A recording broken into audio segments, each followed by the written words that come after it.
আমাকে সবকিছু ছেড়ে কবরে চলে যেতে হবে। ইন্না লিল্লাহি ওয়া ইন্না ইলাইহি রাজিউনের আওয়াজ চতুর্দিক থেকে শোনা যাবে। কুল্লু নাফসিন যায়িকাতুল মউত। যখন আমাকে আস্বাদন করতে হবে আর নামাজ পড়ার টাইম পাবো না, চিৎকার করে চাইলো একটা সিজদা দেওয়ার টাইম পাবো না। কি আফসোস, কি আফসোস, কি আফসোস আমাদের জন্য যারা আজকে কবরে শুয়ে আছে।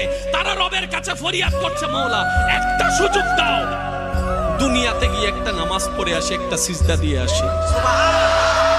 কবরবাসী চিৎকার করে রবকে বলে, মাওলা ভুল করেছি, ভুল করেছি, ভুল করেছি, একটা সুযোগ দাও। আবার দুনিয়ায় যাব মাওলা, হাজার ব্যবসা থাকুক আমি নামাজ ছাড়বো না, হাজার চাকরি থাকুক আমি নামাজ ছাড়বো না। মাওলা একটা সুযোগ দাও, একটা সুযোগ দাও, একটা সুযোগ দাও। মাটির নিচে যারা আছে তারা বলছে, আর মাটির উপর যারা আছে তারা বলছে, ভাই নামাজ তো পড়তে আয়। একজনে বলে যে কিভাবে আসবো, আমার প্যান্ট তো ঠিক নাই, আমার প্যান্টও ঠিক নাই, আমার শরীর তো পাক নাই, আমার কাপড় তো পাক নাই। আরেকজনে বলে আমি যদি নামাজে যাই দোকানটা এখন বন্ধ করে লসের টাকা